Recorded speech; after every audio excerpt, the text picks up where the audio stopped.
She stood on the front steps while the porch lights made everything too visible to ignore. Joseph Carter did not lower his voice.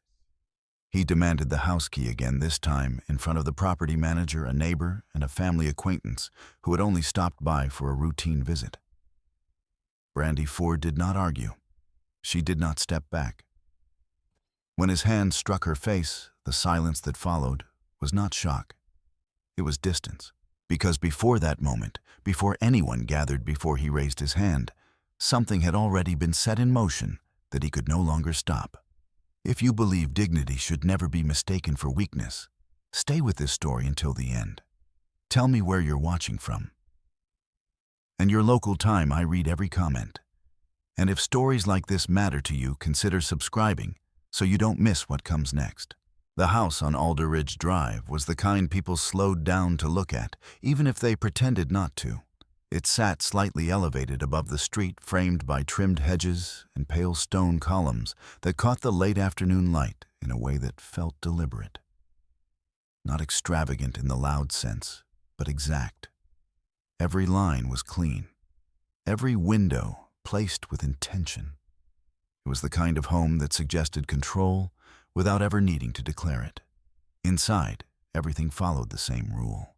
Brandy Ford moved through the kitchen with quiet efficiency. Her steps measured her attention, divided between small tasks that required no effort to complete and larger thoughts she never allowed to fully surface. The countertops were clear. The cabinets closed softly. Even the glass she set beside the sink touched down without sound. She had learned over time how to move through a space without disturbing it. Joseph Carter preferred it that way. From the adjacent room, his voice carried, not loud, not yet, but sharp enough to shape the air around it, Brandy. He did not call her name twice. He never had to. She dried her hands, folded the towel once, and placed it exactly where it belonged. Before stepping into the living room, Joseph stood near the wide front window, one hand resting on the back of a leather chair. His posture relaxed in a way that only came from certainty. He was dressed as he usually was at this hour, tailored, precise, as though every moment of his day required the same level of presentation. He did not turn immediately when she entered. "I asked you something earlier," he said, still facing the glass. "About the key." Brandy did not answer right away. She stopped a few feet behind him, her gaze steady, her expression neutral in a way that had taken years to refine. "I heard you," she said. Joseph nodded slightly as if acknowledging cooperation, though no agreement had been offered, and he turned, then his eyes settling on her, with the same composed intensity he brought into boardrooms, negotiations, and conversations where outcomes mattered. There was nothing outwardly aggressive in his stance. Nothing that would alarm someone who didn't know the difference between control and calm. "I don't think that's necessary," Brandy said. The words were simple. The tone, even. There was no resistance in it, at least not the kind that raised voices or forced confrontation. But it was enough. Joseph's hand tightened slightly on the chair. "Not necessary," he repeated, as if testing the phrase for weakness. "It's my house, Brandy." The sentence hung between them, familiar in structure, almost rehearsed. Brandy held his gaze. "It's our residence." A small correction, not defiance, not quite, but it shifted something. Joseph exhaled slowly, the kind of controlled breath that preceded a recalibration rather than a reaction. He moved away from the window, crossing the room with unhurried steps, until he stood close enough that his presence filled the space in front of her. "I'm not interested in semantics," he said. "I'm interested in access." His voice remained level. That was always the detail people missed. He did not need volume to assert authority. He had built his life in a way that made disagreement feel like inconvenience, not opposition. Brandy didn't step back. "The access hasn't changed," she replied. Joseph studied her for a moment longer than usual. There was something in her stillness that did not align with the pattern he had come to expect. Not resistance, not submission, something quieter, Then there shouldn't be a problem handing over the key, he said. The request repeated again carried a different weight now. It was not about the object. It hadn't been for some time. Brandy's eyes moved briefly to the console table near the hallway, the place where keys were typically kept arranged in a shallow ceramic dish. Everything there was in order. Everything visible was exactly as it should be. "I'll think about it," she said. Joseph's expression did not change, but the pause that followed stretched just enough to reveal something beneath it. "You'll think about it," he echoed. For a second, the room seemed smaller. Yes, she did not elaborate. She did not offer explanation. The absence of additional words was not accidental. It was measured like everything else she allowed into the space between them. Joseph turned away first this time. He walked back toward the window, but his reflection in the glass no longer held the same ease. It was subtle. A shift in the angle of his shoulders, a slight tension in the way he adjusted his cuff. "Make sure you don't take too long," he said. "I don't like delays." Brandy nodded once, though the gesture did not carry agreement so much as acknowledgement. "I understand." And she did, more than he realized.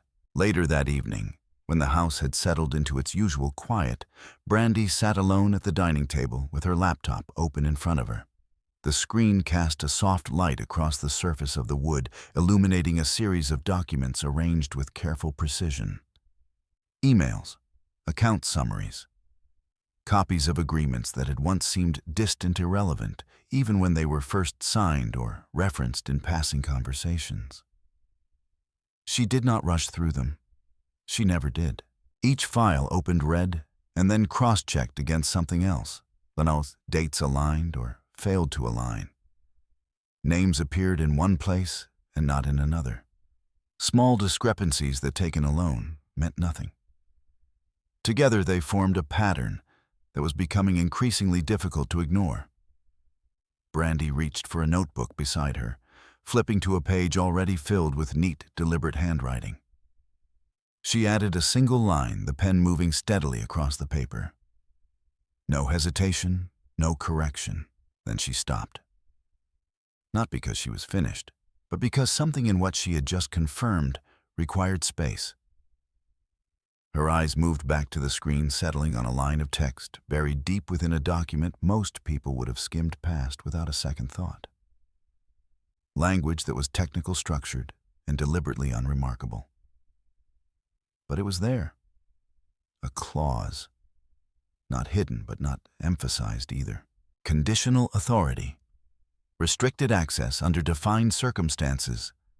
Oversight triggered not by request, but by behavior. Brandy closed the document slowly. For a moment she sat without moving, her hands resting lightly on either side of the laptop. The house around her remained still unchanged. From somewhere down the hall, a door closed, Joseph moving through his own routine, unaware of the quiet shift taking place at the center of the same space. Brandy reached for her phone. She didn't scroll. She didn't hesitate. She selected a contact she had not used in some time. Evelyn Parker. The name sat on the screen, simple and direct, attached to a number that connected not just to a person, but to a system far larger than anything contained within the walls of this house. Brandy didn't call. Not yet. Instead, she opened her email. Her fingers moved with the same precision she brought to everything else, composing a message that contained no unnecessary words. No emotion. Only facts, references, and a single question placed exactly where it needed to be. She read it once. Then again. Not to change it, but to confirm that nothing in it could be misunderstood.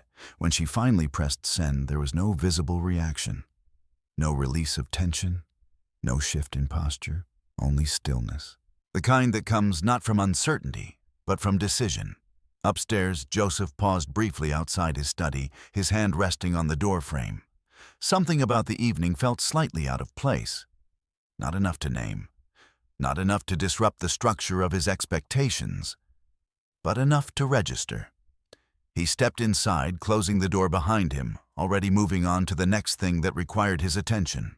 By the time Brandy's email reached Evelyn Parker's inbox, Joseph Carter had already begun preparing for tomorrow. He did not know that tomorrow had already begun moving without him. There had been a time when Joseph Carter's voice carried warmth. Brandy Ford could still recall it with uncomfortable clarity, not because she missed it, but because of how precisely she now understood it. In the early years of their marriage, his confidence had presented itself as direction. His decisiveness had felt like stability. He made choices quickly, spoke with certainty, and rarely revisited anything once it was settled. At the time, it had felt like relief. Brandy had not been someone who demanded attention or control. She had valued quiet order and predictability. Joseph offered all three, at least in the beginning. He handled the conversations that required negotiation, the decisions that involved risk, the external pressures that came with maintaining a certain standard of life. He liked to say he was simplifying things. And for a while, she had let him. The shift did not arrive all at once. It never does. It appeared first in small adjustments, details so minor they seemed unworthy of resistance. A preference about how accounts were managed, a suggestion that certain documents would be easier if handled through his channels, a habit of asking where she was going, not with suspicion, but with an expectation of an answer. Each change carried its own explanation. Each explanation made sense in isolation. Together, they formed a pattern. Brandy noticed it long before she named it. She noticed how access began to narrow, not abruptly, but gradually. Passwords changed for security reasons. Statements became less visible. Conversations about money shifted from shared discussion to brief summaries delivered after decisions had already been made.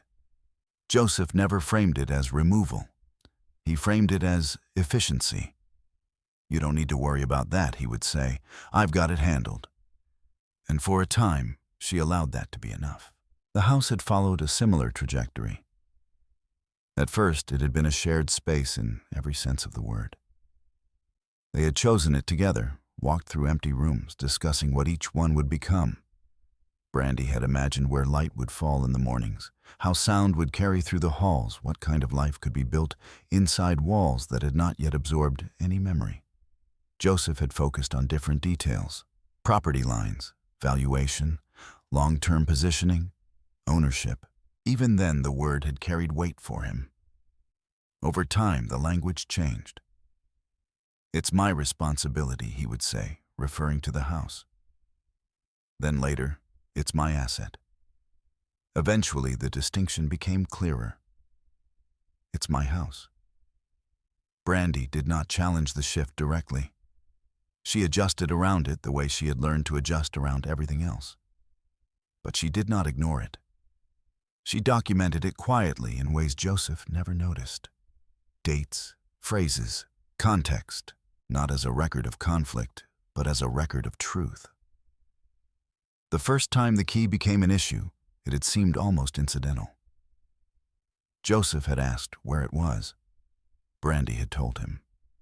He had paused, then asked her to hand it over instead. Why she had asked, not confrontational, just curious. "Because I want to keep things centralized," he had replied. Centralized. The word had stayed with her. She had given him the key that time. It had not felt like surrender, not yet. It had felt like a concession made in the interest of avoiding unnecessary friction. But the requests continued. Not always about the key, sometimes about codes, sometimes about access to rooms that had once been open without question. Each time, the justification remained consistent. Control presented as order. Brandy began to notice how often the requests came in moments when other people were present, not directly, not in a way that would draw attention, but enough to create a subtle pressure. A quiet expectation that she would comply without hesitation, reinforcing the image Joseph maintained outside their private conversations. It was never loud. never obvious. But it was there. Michael Lawson had been the first to say it out loud. They had met him through a routine financial consultation, one of many Joseph had arranged, without much input from Brandy. Michael was a corporate attorney with a manner that leaned toward observation rather than interruption. He spoke when necessary, asked precise questions, and rarely repeated himself. During one meeting, while Joseph stepped out to take a call, Michael's attention shifted. He had been reviewing a set of documents, his expression unchanged. But something in the way he closed the folder suggested he had seen enough. "Mrs. Ford," he said, his tone neutral. "Do you keep personal records of your financial communications?" Brandy had looked at him for a moment before answering. "Yes." "How detailed enough?" Michael had nodded once, as if confirming something he had already suspected. "Good," he said. "Keep doing that." There had been no alarm in his voice, no urgency, but there had been weight. When Joseph returned, the conversation moved on as if nothing had been said. But Brandy remembered. From that point forward, her documentation became more structured. Not obsessive, not visible, deliberate. She saved emails that might have seemed routine. She noted timestamps of conversations that ended with decisions she had not fully participated in. She recorded phrases, specific wording Joseph used when discussing control, ownership, and access. Not because she planned to use them, because she understood instinctively that patterns mattered. And patterns required consistency. The discovery of the financial irregularities did not arrive with clarity. It emerged slowly through repetition, a number that appeared in one report but not another. A transfer referenced indirectly in an email, but not reflected in accessible summaries. A structure of accounts that seemed more layered than necessary, with authority distributed in ways that did not align with Joseph's assertions of control. At first, Brandy questioned her own interpretation. It would have been easier to assume she was missing context, but the more she reviewed, the more the inconsistencies aligned, not as errors, but as indicators. Joseph was not simply managing money. He was moving it, positioning it, possibly in ways that extended beyond the boundaries he presented as fixed. One evening, while reviewing a series of archived communications, Brandy found something that shifted the direction of her understanding entirely. It was an email, not recent, buried within a chain that had been forwarded, replied to, and eventually archived, without emphasis. The subject line was generic, the content at first glance technical, but within it was a reference, a structure tied to a managed account connected to a figure that exceeded anything Joseph had ever discussed openly. 180 million. The number itself did not alarm her. What mattered was the context. The authority over it was not absolute. There were conditions, oversight mechanisms. Language that suggested control could be restricted under specific circumstances. Brandy read the email 3 times. Then she cross-referenced it with other documents, tracing connections, confirming details, mapping the structure as best she could with the information available to her. Each step brought her closer to the same conclusion. Joseph's control was not what he believed it to be, or at least not as permanent. She did not confront him. There would be no value in that. Instead, she adjusted her focus. If the structure existed, then someone else was aware of it. Someone who operated within the system that governed those conditions. Someone like Evelyn Parker. The name had appeared more than once in the documents she had reviewed. Always in formal correspondence, always associated with compliance oversight or authorization. Not a casual contact, a gatekeeper. Brandy returned to her notebook, turning to a new page. She wrote the name carefully, underlining it once. Then she began listing the references, dates, document titles, context, each entry precise. each connection noted. This was not about suspicion anymore. It was about confirmation. Downstairs, the sound of Joseph's voice carried faintly through the house. As he spoke on the phone, his tone confident, assured, already engaged in matters that reinforced the world he believed he controlled. Brandy listened for a moment, not to the words, but to the certainty behind them. Then she closed the notebook. Not abruptly, not decisively, just enough to mark the end of one phase and the beginning of another. She reached for her laptop again, opening the email she had drafted earlier to Evelyn Parker. Her eyes moved over it once more, verifying details, ensuring clarity. Then she added a single line. A reference to the account structure. A question about conditional authority. Nothing more, no accusation, no assumption, just enough to require a response. When she pressed send this time, the action carried more weight. Not visible, but real. Upstairs, Joseph ended his call and leaned back in his chair, satisfied with the outcome of a conversation that had gone exactly as expected. He checked his phone briefly, scanning notifications, none of which suggested anything out of place. Everything remained aligned. Everything remained under control. He set the phone aside. Outside, the lights along Alder Ridge Drive flickered on one by one, illuminating a street that looked from every angle unchanged.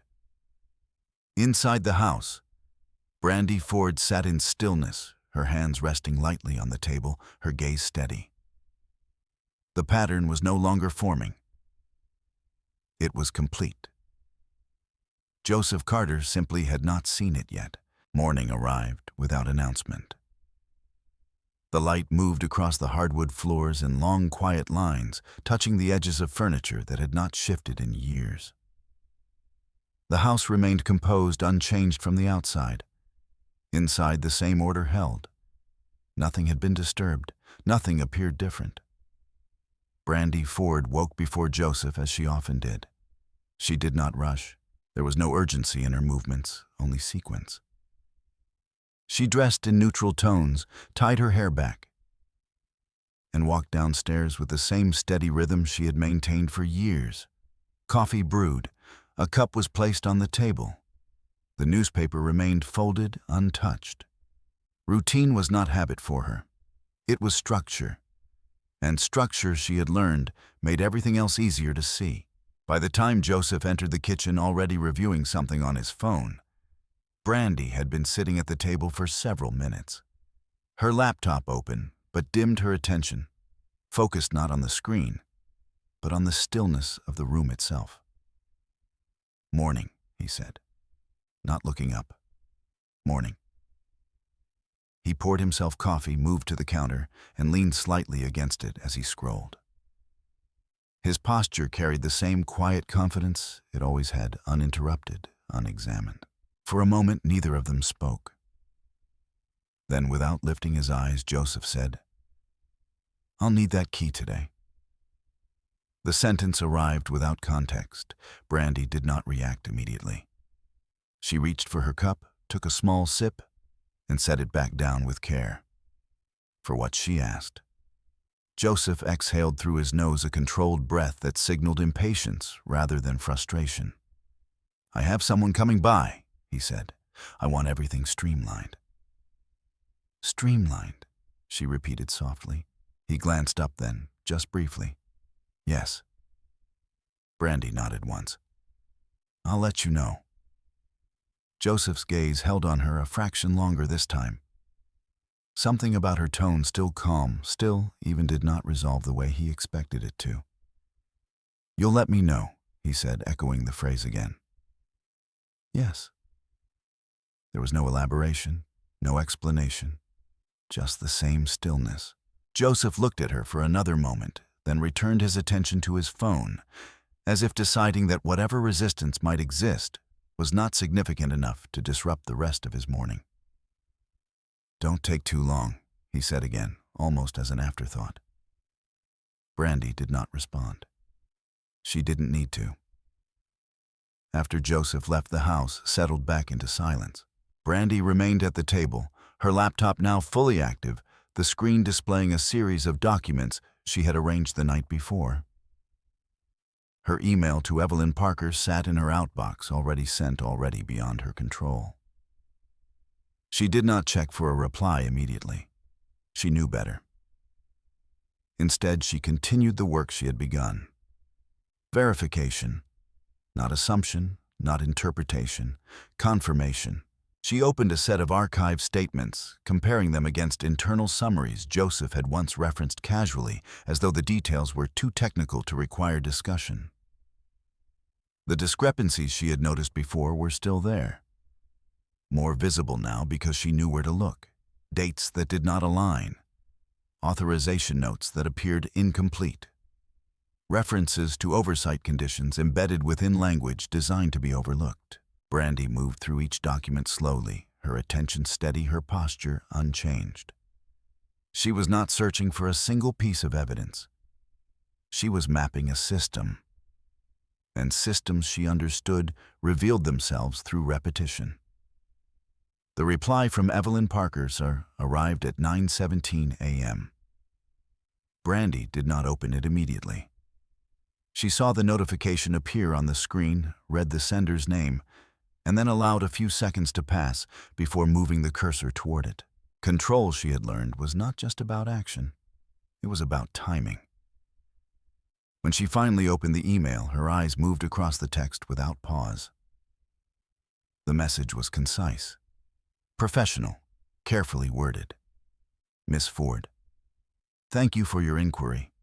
Based on the documentation referenced, the account structure you are describing does include conditional oversight provisions. Under specific circumstances, access may be restricted or reviewed in accordance with compliance protocols. If you wish to proceed with a formal review or protective action, we can initiate that process upon verification of your authorization. Please confirm how you would like to proceed. No emotion, no assumption, just confirmation. Brandy read it once, then again. There it was. Not speculation, not theory. Structure, authority, a path forward. She closed her eyes for a brief moment, not in hesitation, not in doubt, but in acknowledgement of what the email represented. Then she reached for her notebook. A new entry. 9:17 a.m. confirmation received. Conditional authority valid. Her handwriting remained steady. No deviation. Brandy stood carrying her laptop with her as she moved into the study Joseph rarely used during the day. It was not his primary workspace. It existed more as a symbol than a necessity, shelves lined with books that had been selected for appearance as much as content. A desk that remained largely untouched, a chair that faced the room rather than the window. She placed the laptop on the desk and sat down. This was not her usual space. That was intentional. From here, the house felt different, less familiar, less shaped by routine, more neutral. Brandy opened a new email. Recipient Evelyn Parker. Subject authorization request. Her fingers moved across the keyboard with the same precision she had applied to every step leading up to this moment. No excess language. No unnecessary detail. She referenced the account structure directly, cited the documentation, confirmed her identity using the required markers. Then she paused, not because she was uncertain, because she understood the weight of what she was about to do. This was not confrontation, not retaliation. It was process. And process, once initiated, did not reverse itself easily. Brandy reread the email. Every word aligned, every reference accurate. She added one final line. Please proceed with protective review and restriction as outlined under the applicable compliance provisions. She did not hesitate when she pressed send. Across the city, in an office that operated on precision and discretion, Evelyn Parker read the email at 9:42 a.m. Her response was immediate but not rushed. Acknowledged. Initiating verification. Within minutes, the system began to move. Not visibly, not in ways that would register to someone outside of it. But internally, quietly, the mechanisms that governed access authority and restriction began to shift. Flags were placed, reviews initiated, permissions evaluated. Nothing dramatic, nothing sudden, just alignment. Back at the house on Alder Ridge Drive, Brandy returned to the dining table, her laptop now closed. She did not check for further updates.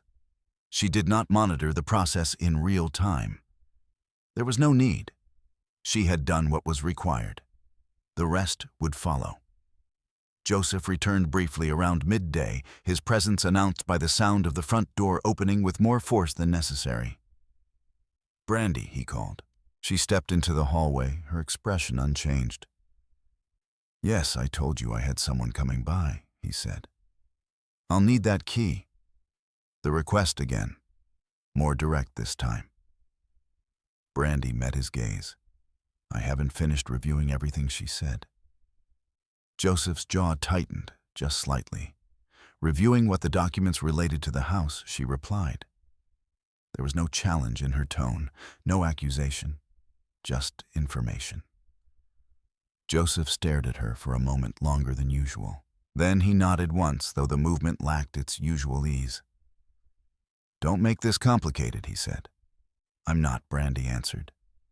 Another pause. Then Joseph turned away, pulling his phone from his pocket as he walked back toward the door. "I'll be back," he said. Brandy watched him leave. The door closed. The house returned to silence. She stood there for a moment, her hand resting lightly against the wall. Her gaze directed toward the front entrance, where everything still appeared, exactly as it always had. But it wasn't. Not anymore. Somewhere beyond the walls of the house, beyond the reach of Joseph's immediate awareness, the structure he believed was fixed had already begun to adjust. Not because of confrontation, not because of force, because of design. Brandy turned away from the door and walked back toward the dining room. Her steps steady, her posture unchanged. There was nothing left to decide. Only time. And time she knew would not move in Joseph's favor. Not this time. By the end of the week, Joseph Carter began to notice something he could not immediately name. Not a disruption, not yet, but a delay. It appeared in small places first. A call that was not returned within the hour. An email that arrived without the usual tone of familiarity.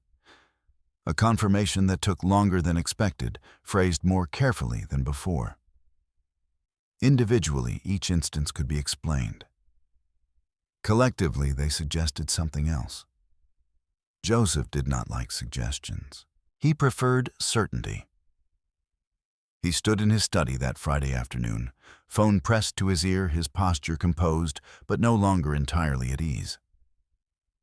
The conversation on the other end had already stretched longer than necessary. "Yes, I understand that," he said, his voice controlled. "But that's not what I'm asking. I need a simple confirmation." A pause. "Then no, I'm not requesting a review. I'm asking why something that has always been accessible suddenly requires one." Another pause. His jaw tightened. "Fine," he said. Then escalated. He ended the call without waiting for a response. For a moment he stood still, staring at the darkened screen of his phone as if expecting it to correct itself. It didn't. Joseph exhaled slowly, setting the phone down on the desk with more force than necessary. Across the room, the silence remained intact. Downstairs, Brandy Ford sat at the dining table, her notebook open, a pen resting between her fingers. The page in front of her was not filled with sentences, but with entries, short, precise lines marking time, action, and response. 11:42 a.m. Delayed confirmation, 1:15 p.m. Language shift in correspondence 3 p.m. escalation requested. She did not speculate on what each entry meant. She did not need to. The pattern was continuing, and that was enough. Her phone rested beside the notebook, screen dark, notifications muted. She had received 2 emails from Evelyn Parker since the morning of her authorization. Both were consistent in tone, both confirming that the review process was active and that certain internal measures had been applied. Preliminary restrictions in place. Further evaluation pending. The language was careful, neutral, but unmistakable. Brandy closed the notebook gently, aligning it with the edge of the table before standing. She moved into the kitchen, rinsed her cup, and set it aside to dry. Routine remained intact, even now, especially now. Joseph came downstairs shortly after his presence, sharper than usual. Brandy, he called, his voice no longer carrying the same measured restraint. She stepped into the room without urgency. "Yes, I need the key," he said. No preamble this time, no soft framing, just the request stripped of context. Brandy met his gaze. "I'm still reviewing the documents," she said. Joseph let out a short, incredulous breath. "What documents?" he asked. "You've said that twice now. The ones related to the house," she replied. Her tone did not change. That was what unsettled him. Joseph stepped closer, his movements more direct, now less controlled. "There's nothing to review," he said.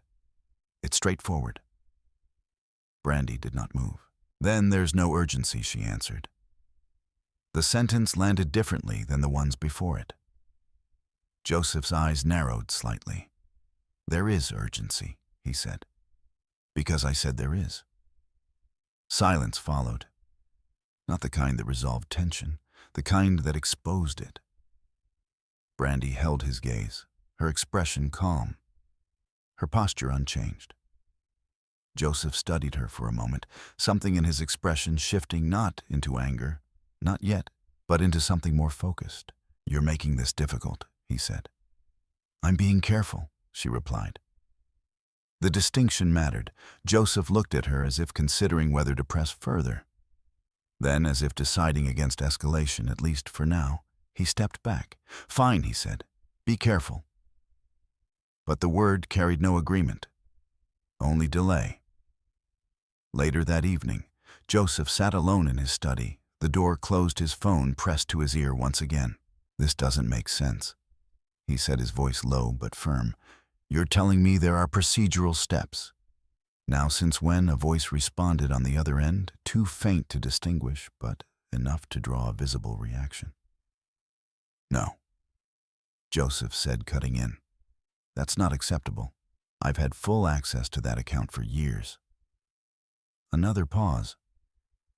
Then more slowly, "No, I'm not aware of any changes." His eyes moved across the room, unfocused, as if searching for something that would align with what he was hearing.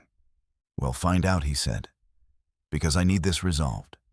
He ended the call, placing the phone on the desk this time with deliberate control. But the tension remained. Joseph leaned back in his chair, his fingers steepled in front of him, his expression tightening as he replayed the conversation in his mind. Procedural steps, review, restriction. The words did not fit. Not with his understanding. Not with his control.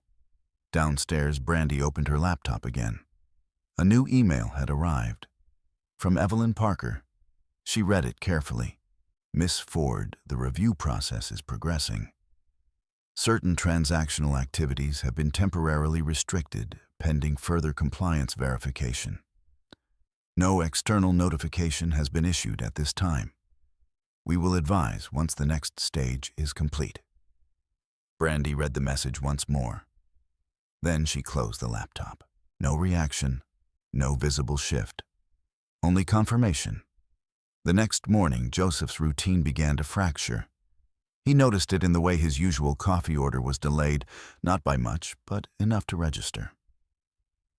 In the way a colleague hesitated before confirming a meeting. In the way his own assistant used more formal language than usual in a simple text. It was not direct, not obvious. But it was there. By midday, The pattern had become impossible to ignore. Joseph stood outside the house as a black sedan idled at the curb. A man in a tailored suit stepping out and checking his watch. Lisa Grant, the property manager, stood nearby, her posture professional but slightly tense. "Mr. Carter," she said, "will need access to proceed." Joseph nodded, turning toward the house. "Of course," he said. "I'll handle it." He stepped inside, his movements, controlled, his expression composed once more. "Brandy," he called. She appeared moments later, as she always did. "Yes." Joseph's gaze locked onto hers. "The key," he said. No explanation, no patience. Just expectation. Brandy stood still, her hands resting at her sides. "I'm not ready to hand it over," she said. The words were quiet, but final. Joseph stared at her. Outside, through the open door, Lisa Grant shifted slightly, her presence a silent reminder that this moment was no longer entirely private. "You don't get to decide," that Joseph said, his voice low. Brandy did not look away. "I do," she replied. The air between them changed. Not suddenly, but completely. Joseph took a step forward, closing the distance between them, his control tightening, his certainty hardening into something less stable. "You're going to give me that key," he said. Brandy said nothing. And in that silence, something inside Joseph began to move. Not outwardly visible, not yet, but real. Because for the first time, the resistance he faced was not emotional. It was structural. And he did not yet understand that he was already too late. The house had always been quiet. Not empty, not lifeless, but controlled in a way that made every sound feel intentional. Footsteps softened against polished floors. Doors closed without echo. Even conversation seemed to stay within its assigned space, contained and measured. That morning, the quiet felt different. It was not broken, but it was waiting. Brandy Ford noticed it as she stood near the front window, her gaze directed toward the driveway where Joseph's car had been parked only moments before. The black sedan had already turned the corner, disappearing beyond the line of trimmed hedges that separated their home from the rest of Alder Ridge Drive. He had left without another word. That in itself was not unusual. What lingered was the way he had looked at her before walking out, no longer dismissive, not entirely controlled. Something closer to calculation. As if he were reassessing a situation he believed he had already understood. Brandy turned away from the window. The house remained still. Inside, everything was in place. The console table near the hallway held its arrangement of keys, decorative but deliberate. The ceramic dish remained untouched. Nothing appeared missing. Nothing appeared disturbed. Appearances, she had learned, were not always relevant. She moved through the living room and into the kitchen, her steps steady, her attention divided between the present moment and the sequence of events already unfolding beyond her sight. The coffee machine hummed softly. Lights shifted across the countertops as the morning advanced. Routine continued, but it no longer defined the day.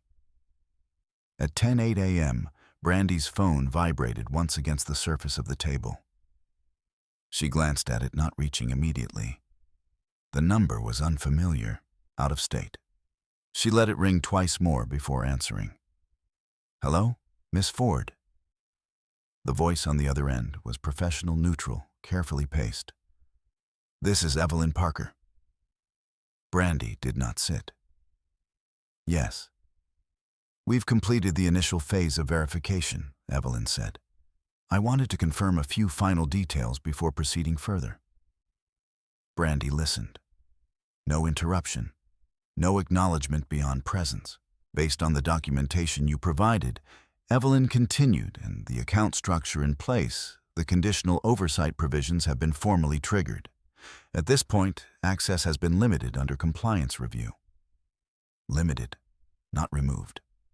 But no longer controlled in the way Joseph expected. "Understood," Brandy said. There will likely be secondary effects, Evelyn added.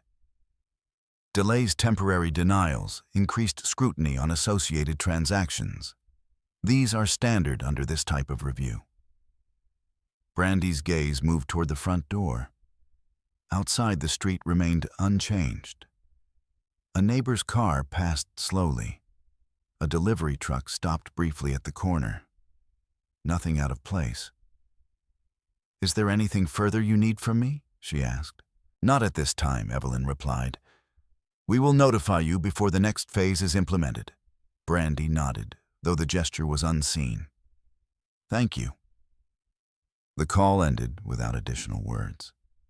Brandy placed the phone back on the table, her hand resting lightly beside it. The system had moved. Not visibly, but definitively. Across town, Joseph Carter stood in a glass-walled conference room, his reflection faintly visible against the skyline behind him. The meeting in front of him had begun as expected, numbers, projections, conversations that followed familiar patterns. But the rhythm had shifted. He felt it in the way one of the executives hesitated before answering a question that should have been immediate, in the way a financial report was referenced but not displayed, in the subtle redirection of conversation away from certain details. Joseph did not react outwardly. He adjusted. "That figure," he said, his voice calm, "is based on current liquidity assumptions, correct?" The executive across the table nodded, but the response came a fraction too late. "Yes, though we're still awaiting final confirmation on—" "From whom?" Joseph asked. The interruption was smooth, controlled, but precise. The executive paused. "From compliance," he said. The word landed. Joseph's expression did not change. "Since when?" he asked. A brief silence followed. Then standard procedure. Joseph leaned back slightly in his chair, his fingers resting lightly against the table. Standard. The word repeated itself in his mind, not as reassurance, but as resistance. He had not requested any additional procedure. He had not authorized any review. And yet something had been initiated. Without him, back at the house, Brandy sat at the dining table once more, her notebook open to a new page. 10:08 a.m. verification complete. Access limited. Her pen moved steadily, each letter precise. No hesitation. She closed the notebook and aligned it with the others, a small stack that remained unobtrusive, almost invisible within the larger order of the room. Documentation did not need to be visible to be effective. By early afternoon, the next shift occurred. Joseph received the notification while standing alone in his office. He read it once, then again. The language was formal, clear, unambiguous. Certain transactions are currently unavailable pending review. Please contact your account representative for further information. Joseph stared at the screen, his jaw tightening almost imperceptibly. Unavailable. Pending review. The phrases did not align with his understanding of control. He dialed immediately. The call connected faster than expected. "Joseph Carter," he said. "I need clarification on a restriction that has just been placed on my account." A pause. Then a voice he recognized, though its tone had changed. "Mr. Carter, we are currently reviewing certain aspects of the account structure. This is a temporary measure." Temporary based on what Joseph asked. Compliance protocol. The answer was too simple, too rehearsed. "I did not request a review," Joseph said. "Yes, sir." Another pause. Joseph's grip on the phone tightened slightly. Then who did he ask? Silence, not refusal, not denial, just absence. Joseph ended the call without waiting for a response. For the first time, the absence of information did not feel like a delay. It felt like exclusion. Late in the afternoon, Joseph returned home earlier than usual. The car pulled into the driveway with more force than necessary, the engine cutting off abruptly. The front door opened with a sharper motion, the quiet of the house shifting in response. Brandy. her name carried differently now. She stepped into the hallway, her posture unchanged. Yes. Joseph stood just inside the doorway, his presence filling the space, his control no longer as seamless as it had been. "What did you do?" he asked. The question was direct, not framed, not disguised. Brandy met his gaze. "I've been reviewing documents," she said. Joseph's eyes narrowed. "Don't do that," he said. "Don't answer a question with something else." Brandy did not move. "I answered your question," she replied. Joseph took a step closer. "My account is under review," he said. "Transactions are being blocked. I'm being told it's standard procedure." The words carried strain now, not loud, but no longer controlled. Brandy listened. Her expression remained steady. "Then it's being reviewed," she said. The simplicity of the response shifted something again. Joseph stared at her, searching for something reaction admission, anything that would reestablish the structure he relied on. He found none. "This isn't a coincidence," he said. Brandy said nothing. Outside, the light began to fade, the evening settling in with the same quiet precision as every other day on Alder Ridge Drive. Inside, the distance between them held, not wide, but absolute. Joseph's control had not disappeared. Not entirely. But it was no longer unquestioned.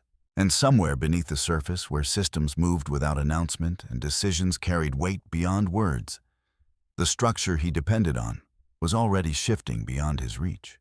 He simply had not yet understood how far it had gone. That night, Brandy Ford did not sleep immediately. The house had settled into darkness, each room dimmed in the same measured way it always had been, but the stillness no longer carried the same meaning. It was no longer routine. It was transition. She sat at the edge of the bed, her phone resting in her hand, the screen unlit. Joseph had not returned to the bedroom after their exchange earlier. She had heard him moving downstairs for some time. Footsteps, a door closing, the faint vibration of a voice speaking into a phone controlled but sharper than usual. Then silence. Brandy did not go to him. She did not need to. There was nothing left to negotiate. At 11:32 p.m., her phone vibrated once. A message. Not a call this time. From Evelyn Parker. Brandy opened it immediately. "Miss Ford. We are prepared to proceed to the next phase of restriction under the account's protective provisions. This will result in a full freeze of designated assets, pending extended compliance review. Please confirm authorization." The message was shorter than the previous ones, more direct, because what it asked required no interpretation. Brandy read it twice.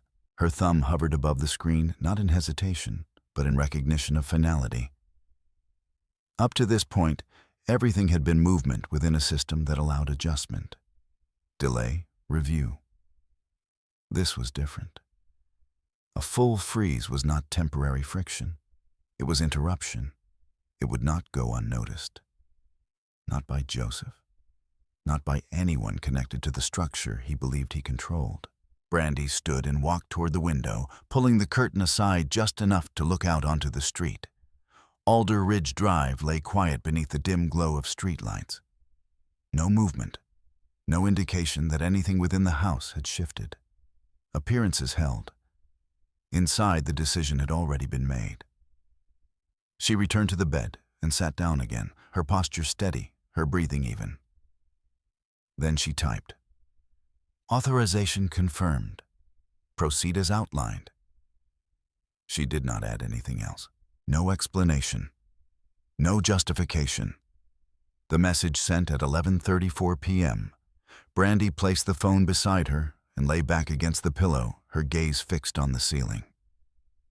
There was no release of tension, no sense of relief, only alignment. Across the city, the response was immediate. Evelyn Parker read the confirmation within seconds. She did not pause. She did not reconsider. The process had already been prepared, structured, and verified through layers of compliance that ensured its legitimacy. Now, It simply required execution. She forwarded the authorization to the appropriate internal channel, her message brief. Proceed to full restriction per authorization. Timestamp attached. Within minutes, the system began to close. Not visibly, not in a way that would draw attention at first. But internally, access points were locked, permissions withdrawn, transactional pathways severed in accordance with the structure that had always been in place, quietly, precisely waiting for the conditions that had now been met. The account, valued at $180 million, no longer responded to Joseph Carter's authority. At 6:12 a.m., Joseph woke to his phone vibrating on the nightstand. He reached for it without opening his eyes, expecting routine notifications, messages, calendar alerts, confirmations that the day ahead would unfold according to the structure he had built. He opened his eyes halfway through reading the first message. Transaction declined. He frowned, scrolling. Insufficient authorization. Another message. Access temporarily suspended. Joseph sat up. The room around him felt different, not because anything had changed, but because the pattern he relied on had broken. He opened his banking app. The screen loaded, then paused, then refreshed. Access restricted. Please contact your account representative. Joseph stared at the message, his mind moving quickly through possibilities. Error. System delay. Temporary review. But none of those explanations aligned with the number of notifications now appearing on his screen. He swung his legs over the side of the bed, standing abruptly, his movements no longer measured. Brandy. Her name came sharper this time. She was already awake. Already sitting at the dining table downstairs, her notebook open, her posture composed. When Joseph entered the room, the tension moved with him. What is this?" he demanded, holding out his phone. Brandy looked at it briefly, then back at him. I don't know what you're referring to," she said. The answer was calm, even. Joseph stepped closer. "My accounts are frozen," he said. "Everything. Transfers access blocked." Brandy listened. Her expression did not change. "Then they're being reviewed," she said. The repetition of the phrase, his phrase now reflected back at him, landed differently. Joseph's control tightened. "Don't do that," he said. "Don't stand there and act like this is normal."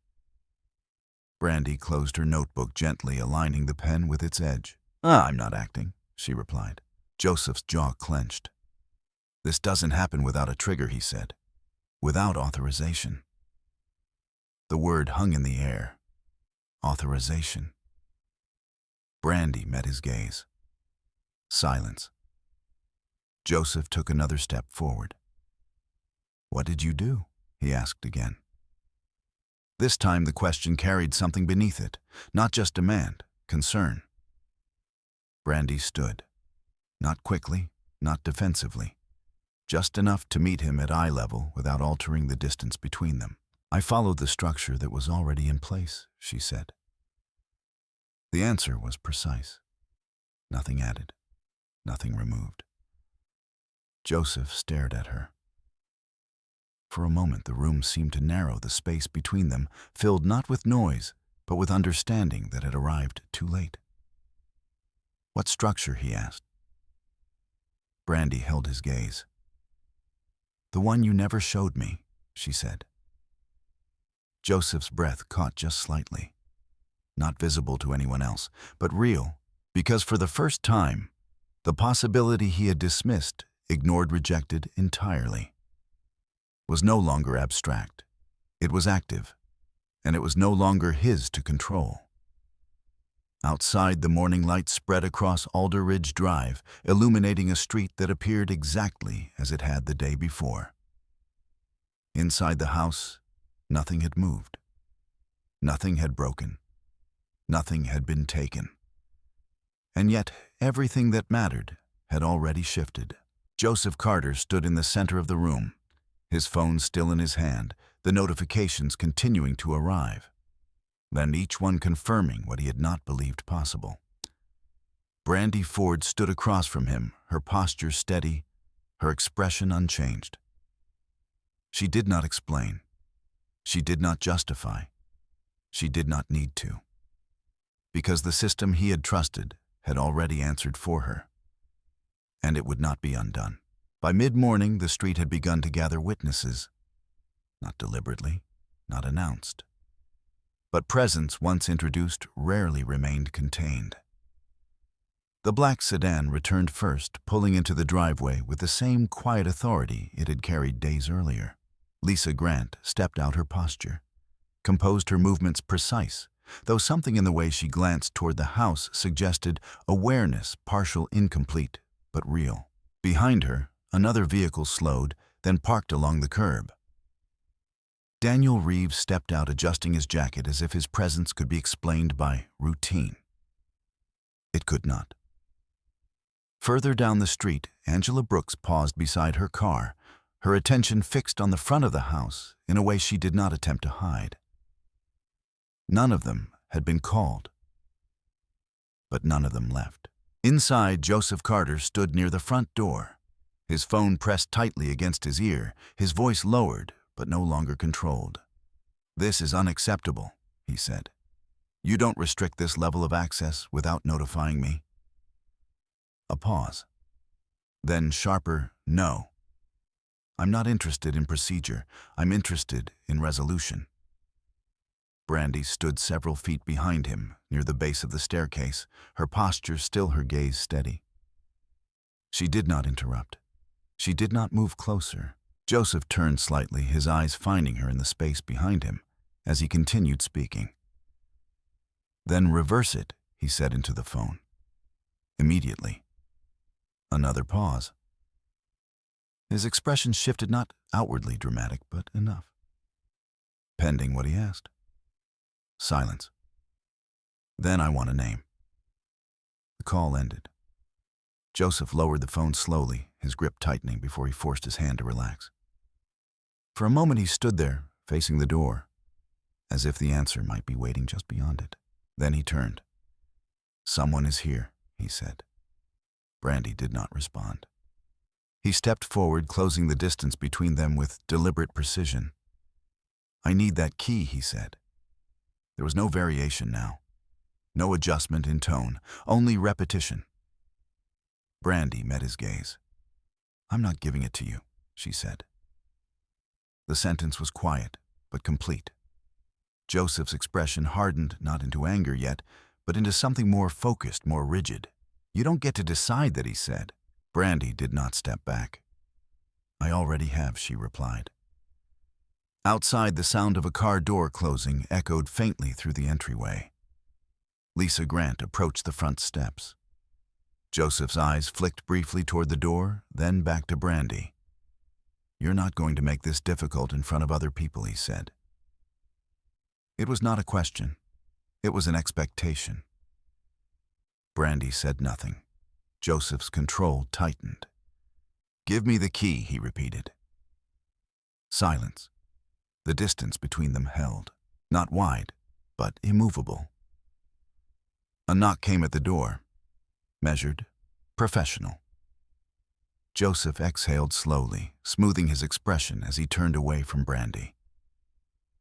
In an instant, his posture recalibrated. Shoulders relaxed, tone adjusted, the external version of himself restored. He opened the door. "Miss Grant," he said, his voice composed. "Good to see you." Lisa nodded, her smile polite but restrained. "Mr. Carter," she replied. "We're here to proceed with the access review you requested."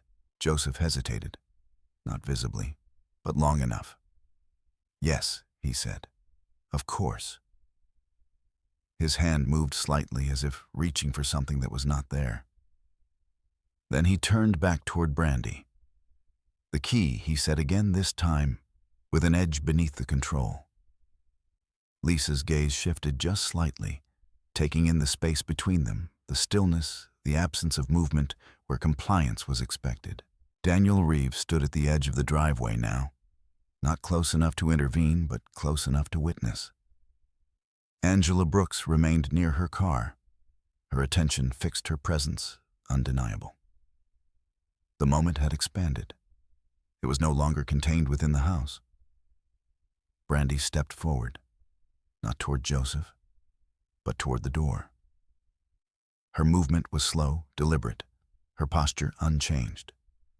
She stopped just inside the threshold, within view of everyone outside. Lisa Grant watched her carefully. "Miss Ford," she said, her tone respectful. "We'll need access to complete the process." Brandy looked at her, then at Joseph, then back at Lisa. "I understand," she said. Joseph's expression shifted again, this time into something sharper, more urgent. "Then give her the key," he said. The command was quiet, but unmistakable. Brandy did not move.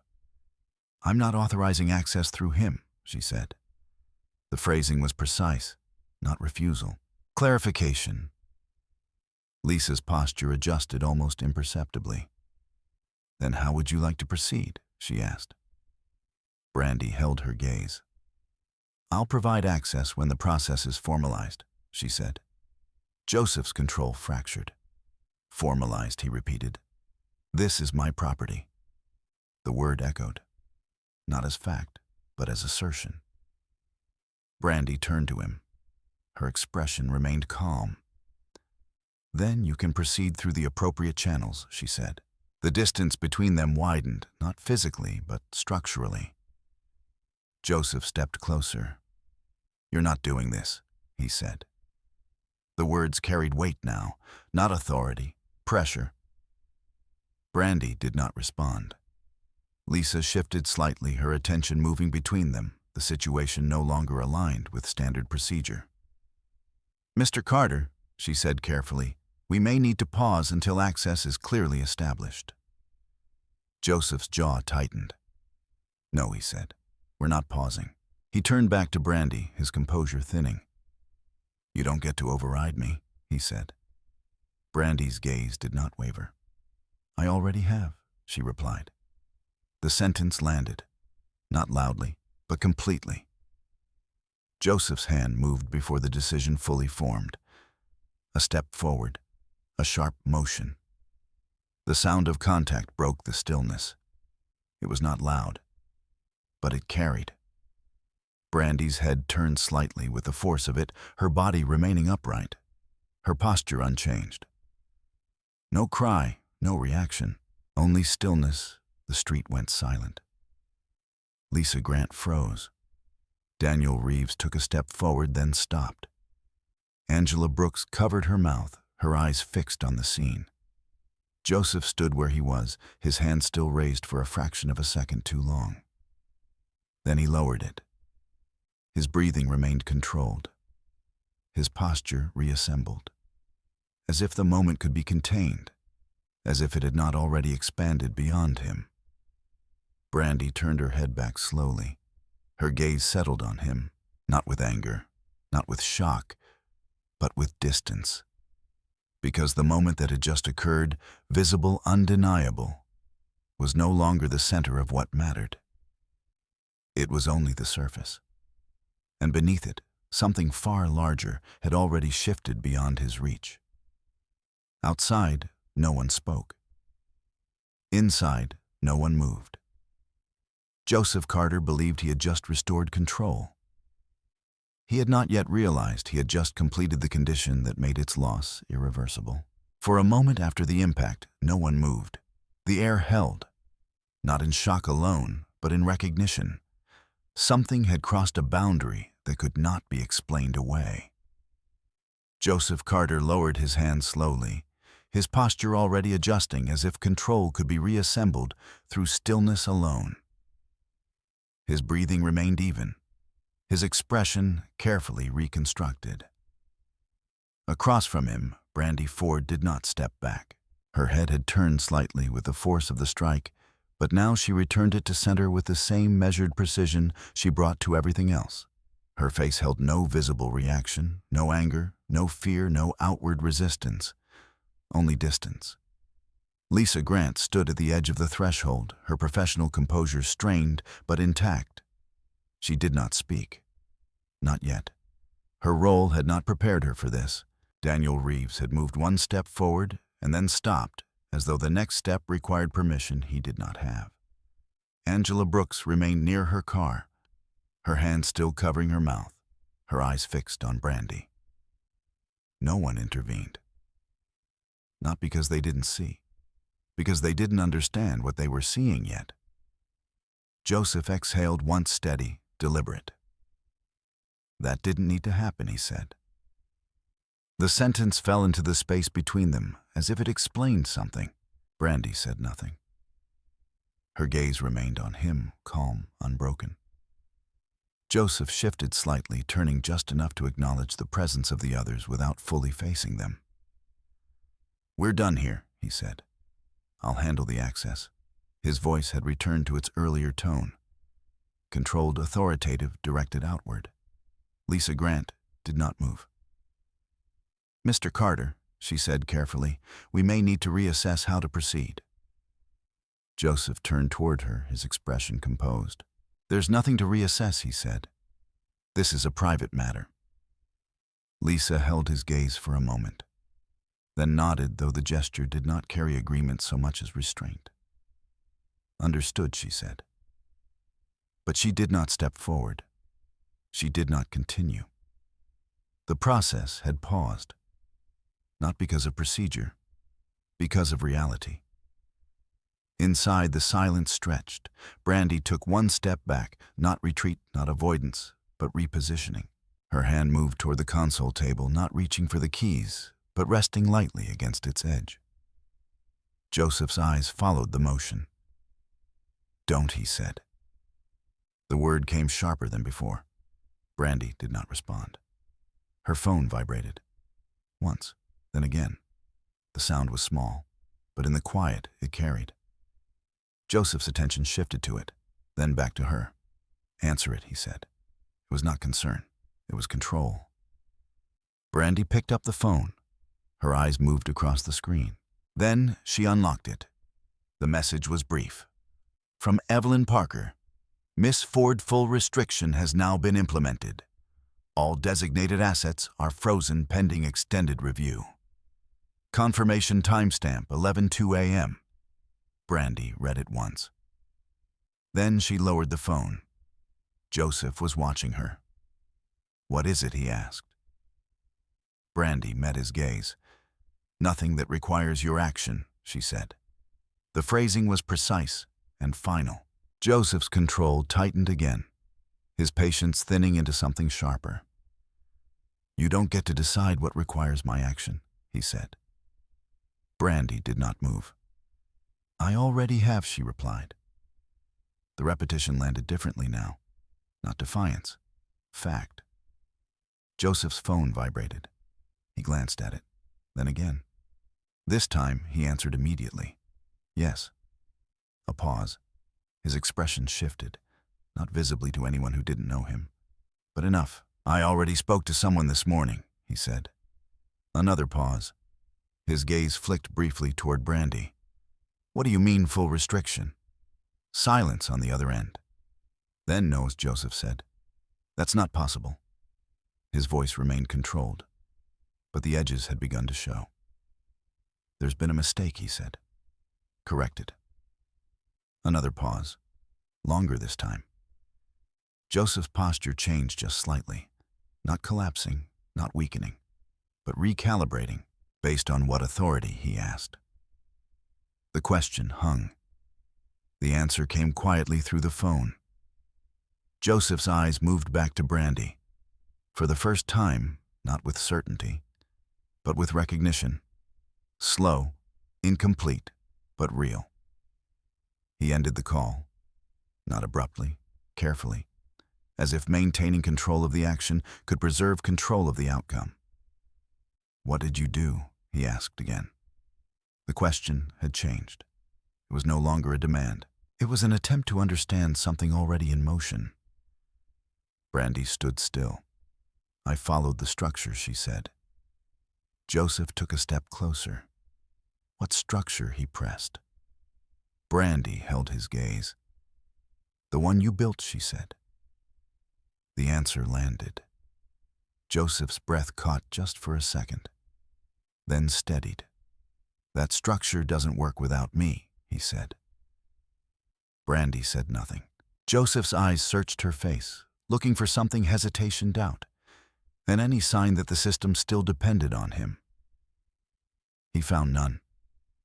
Outside, the presence of witnesses remained, unmoving, silent, watching. Lisa Grant spoke again, her voice quieter now. "Mr. Carter," she said, "we'll need to suspend today's process." Joseph did not look at her. "This isn't over," he said. Lisa did not respond, because she understood something he did not. This part was already finished. Brandy turned slightly, stepping away from the door. Not retreating, not disengaging, just moving out of the center of the moment. Joseph watched her. "You're not walking away from this," he said. Brandy paused, then looked back at him. "I don't need to," she said. The words were simple, but complete. The street remained quiet, the house unchanged. Nothing broken, nothing taken. But the structure that had once centered itself around Joseph Carter had shifted, not violently, not visibly, but entirely.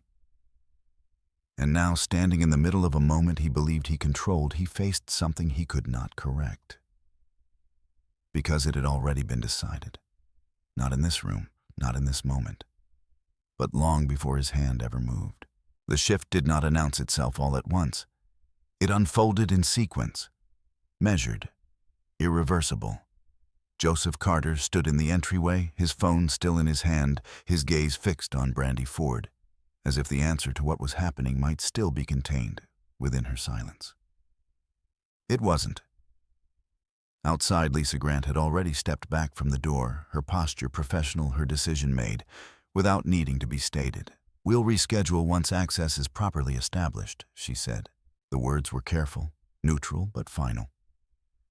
Joseph did not respond to her. His attention remained on Brandy. "This doesn't hold," he said. "Whatever you think you've done, it doesn't hold." Brandy did not correct him. She did not confirm. She simply stood, her expression unchanged, her posture steady, as though the outcome he was denying had already moved beyond the need for acknowledgement. Joseph turned abruptly and walked past her into the living room, dialing his phone again, before he reached the center of the space. "Get me Evelyn Parker," he said the moment the call connected. No greeting, no preamble. A pause. Then, "Yes, I'll wait." He stood near the window, his back partially turned, his reflection faint against the glass. Outside, Daniel Reeves remained near the edge of the driveway, not close enough to intervene, but close enough to see. Angela Brooks had not moved. No one left. They understood, even if they did not fully know why, that this moment had not concluded. It had only shifted. Mr. Carter, Evelyn Parker's voice came through the line, composed, precise. Joseph straightened. "This is Joseph Carter," he said. "I need immediate clarification on a restriction that has been placed on my account." "Yes, Mr. Carter," Evelyn replied. "I'm aware of the situation." "Then you're aware it needs to be reversed," he said. A brief pause. "No," Evelyn said. "It does not." The answer was simple, delivered without emphasis, but it landed with more force than anything else that had been said that morning. Joseph's grip tightened on the phone. "On what authority?" he asked. "The account is currently under protective restriction in accordance with its governing structure," Evelyn said. "The action has been authorized and verified." Joseph's eyes moved slowly across the room, settling briefly on Brandy, before returning to the middle distance. "Authorized by whom?" he asked. There was no hesitation this time. "By Miss Ford." The name was spoken without inflection, without judgment, only fact. Joseph did not move. For a moment the room seemed to contract around him, every line of the house he had once defined as his own, now framing something he had not accounted for. "That's not possible," he said. "It is," Evelyn replied. Joseph exhaled once sharply. "She doesn't have that authority," he said. "She does," Evelyn answered. under the terms of the account structure and the conditions that have been met. Conditions. The word echoed. Joseph's mind moved quickly, searching for the framework he had relied on, the understanding he had never questioned. What conditions, he asked. Evelyn did not elaborate immediately. Mr. Carter, the details of the compliance review are not available for discussion beyond formal channels, she said. You will receive documentation outlining the scope and basis of the restriction. Joseph's jaw tightened. This is a mistake, he said, and it needs to be corrected now. It is not a mistake, Evelyn replied. The calm certainty in her voice did not shift. It did not rise. It did not defend. It simply remained. Joseph ended the call, not abruptly, but with finality. He stood there for a moment, his phone still in his hand, his posture rigid as though holding still might slow what was already moving beyond him. Then he turned. Brandy had not changed position. She had not moved closer. She had not stepped away. She had simply remained. You authorized it, Joseph said. The sentence was not a question. Brandy met his gaze. Yes. The confirmation came without hesitation, without emphasis. Joseph stared at her. For what reason, he asked. Brandy did not answer immediately. She did not need to gather words. She needed only to decide how much of the truth he was ready to hear. For the same reasons, the structure exists, she said. Joseph's expression tightened. That's not an answer, he said. It is, Brandy replied. Silence followed, not empty, but filled with understanding that it arrived too late to alter anything. Joseph moved toward the dining table, his steps sharper now, less controlled. He picked up her notebook, not roughly, but without permission. He flipped it open. Page after page of entries, times, dates, short phrases, no commentary, no emotion, just record. Joseph scanned the pages quickly, his eyes moving faster as the pattern revealed itself. This wasn't recent. It wasn't reactive. It had been building, structured, documented. He closed the notebook slowly, then set it back down. You've been preparing this, he said. Brandy did not respond. Joseph looked at her again. This isn't about the key, he said. No, Brandy replied. The simplicity of the answer shifted something again. Joseph took a step closer. Then what is it about, he asked. Brandy held his gaze. Access, she said. The word landed differently now, not as demand, but as truth. Outside, the witnesses remained, not because they were waiting for something else to happen, but because they understood instinctively that what had already happened could not be undone. Inside, the structure of the moment had changed, not through volume, not through force, but through process. Joseph Carter stood in a house he believed he controlled, holding a phone that no longer responded to his authority, facing a woman who had never raised her voice, never demanded power, and yet had already moved it beyond his reach. Brandy Ford did not speak again. She did not explain further. She did not need to, because the system had already spoken, and it would continue to do so, with or without him. Joseph turned away first, not in defeat, not yet, but in recognition. The next step would not be taken here, not in this room, not in this moment. It would move through channels he no longer directed. And for the first time, that realization did not arrive as resistance. It arrived as fact. Joseph Carter did not leave the house immediately. He moved instead into his study, closing the door with a controlled motion that suggested containment rather than retreat. The room, designed to reflect authority, now felt smaller than it had the day before. The shelves, the desk, the carefully arranged objects all remained exactly where they had been. But their meaning had shifted. Joseph placed his phone on the desk, then picked it up again, almost immediately, as if the action itself might produce a different result. It did not. The notifications had slowed, but they had not stopped. Each one carried the same language, formal, distant, structured. Restricted, pending review, authorization required. He exhaled slowly, dialing again. "Richard," he said when the line connected, "I need you here." There was no explanation offered, none needed.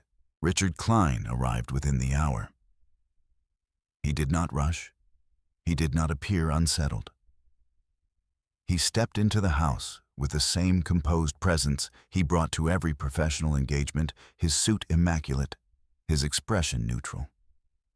"Joseph," he said, nodding once. Joseph gestured toward the study. "Inside." They closed the door behind them. For a moment, neither spoke. Then Joseph placed his phone on the desk, the screen lighting up as another notification appeared. That, he said, needs to be resolved. Richard stepped closer, glancing at the screen, then at Joseph. "Start from the beginning," he said. Joseph did not sit. "This morning I lost access to my accounts," he said. "All of them. Transactions blocked. Authority restricted." Richard nodded slightly. "Which accounts?" Joseph hesitated. "Not long, but enough." "The primary structure," he said. "The managed assets." Richard's gaze sharpened just slightly. "And the basis for the restriction?" Joseph's jaw tightened. "Compliance review," he said. "Triggered without my authorization." Richard was quiet for a moment. "Then without your authorization doesn't necessarily mean without authorization." Joseph's expression hardened. "It was authorized by Brandy," he said. The name settled into the room. Richard did not react immediately. He walked to the desk, setting his briefcase down, opening it with deliberate care. Inside, documents remained neatly organized, untouched. "Then we need to understand the structure that allowed that," he said. Joseph shook his head. "There is no structure that allows that," he replied. "She doesn't have that level of control." Richard looked at him. "Joseph," he said, "if the restriction is active, then the structure exists." The words were not confrontational. They were factual. Joseph turned away, pacing once across the room before stopping near the window. "She's been reviewing documents," he said, "making notes, acting like this is procedural." Richard watched him. "And is it?" he asked. Joseph did not answer, because he no longer knew. Downstairs, Brandy Ford remained at the dining table. Her notebook closed her hands, resting lightly on its cover. The house had quieted again. Lisa Grant had left. Daniel Reeves had returned to his own home. Angela Brooks's car was no longer at the curb. The witnesses had dispersed. But the moment had not. It remained, not visible, but present. Brandy did not check her phone. She did not reopen her laptop. There was nothing left to verify. Only outcomes. Upstairs, Richard Klein opened a document on his tablet, scrolling through a set of legal frameworks he accessed regularly. "Tell me exactly what you were told," he said. Joseph repeated the conversation with Evelyn Parker word for word, as closely as memory allowed. Richard listened without interruption.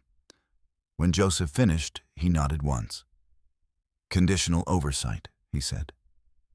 Joseph turned back toward him. "What does that mean?" he asked. Richard met his gaze. "It means the account was never entirely under your control," he said. The sentence landed without force, but it shifted the room. Joseph's expression tightened. "That's not how it was presented," he said. Richard did not challenge that. "It may not have been how you interpreted it," he said. A pause. "Then, do you have the original documents?" Joseph hesitated again. Longer this time. "They're archived," he said. Richard held his gaze, where Joseph did not answer immediately, because the answer no longer felt certain. Minutes later, they were both standing in front of the built-in storage cabinet at the far end of the study. Joseph opened it, scanning the folders inside.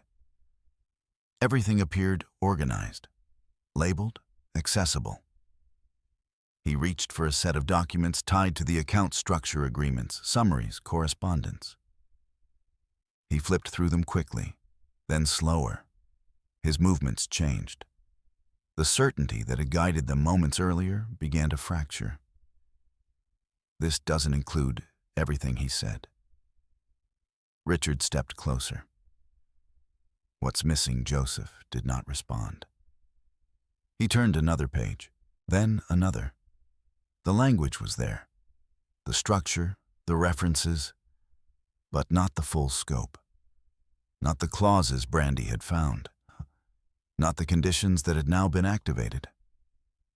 It's incomplete, Joseph said. Richard nodded. Then someone has access to the complete version, he said. Joseph's gaze shifted. Downstairs, to the dining table, to the notebook, to Brandy. When they entered the room, Brandy did not look up immediately. She knew they were there. She had heard their footsteps. She had expected this moment. Joseph stopped a few feet from the table. Richard remained slightly behind him, observing. Where are the full documents? Joseph asked. The question was direct, stripped of framing. Brandy lifted her gaze. They're where they've always been, she said. Joseph's jaw tightened. That's not an answer, he said. Brandy reached for her notebook, opening it slowly, turning to a page marked with a single tab. She did not hand it to him. She did not need to. She simply rotated it slightly, allowing him to see.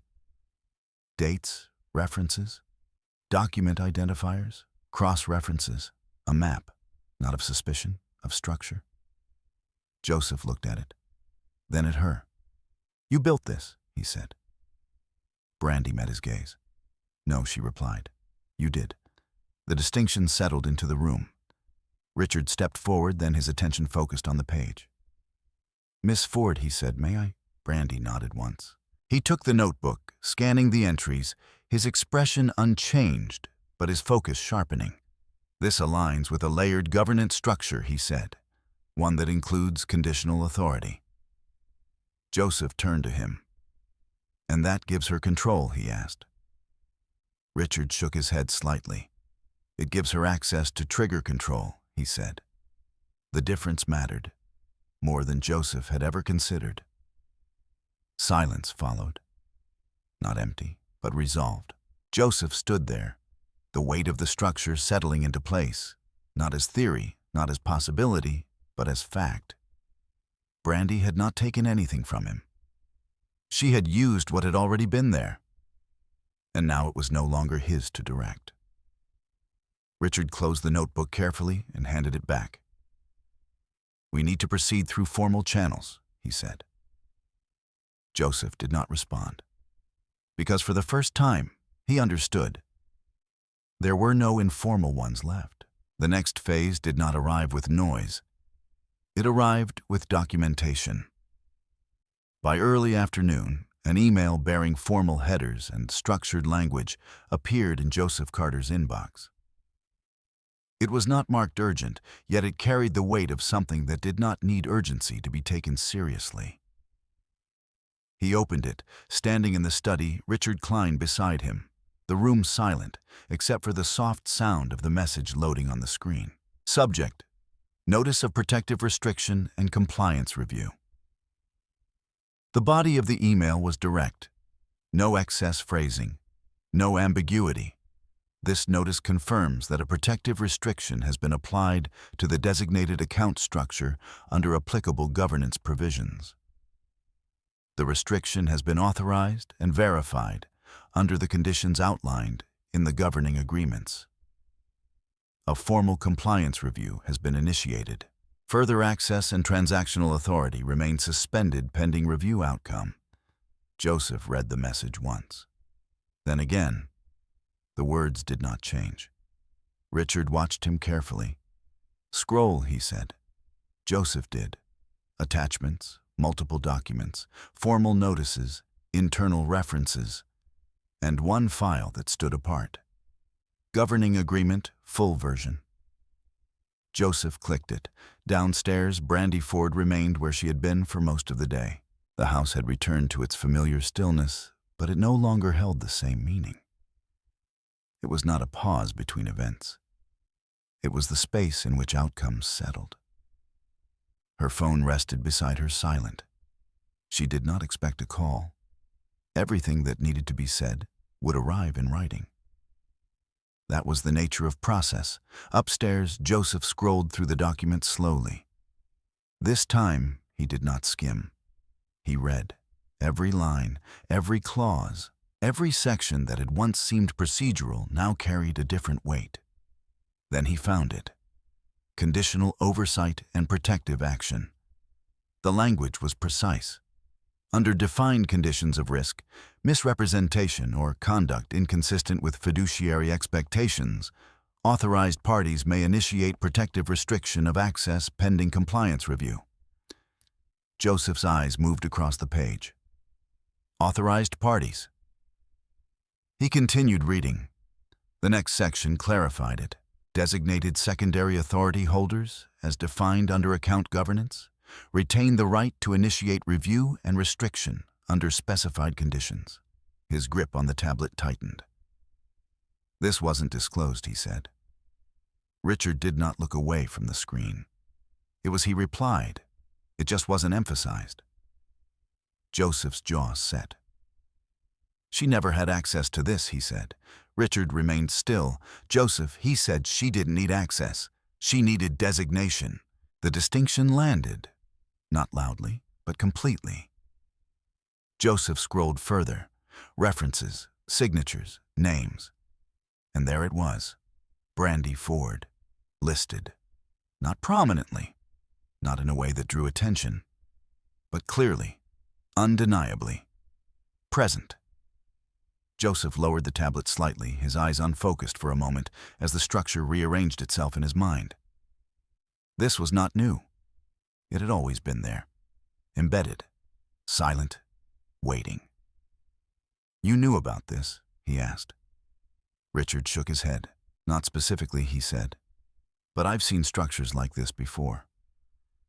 Joseph looked at him. And you didn't think to check, he asked. Richard met his gaze. You didn't ask me to, he said. The answer held. Because it was true. A second email arrived. This one more direct. Subject, compliance review. Preliminary findings. Joseph opened it immediately. Preliminary review indicates alignment with conditions outlined under protective provisions.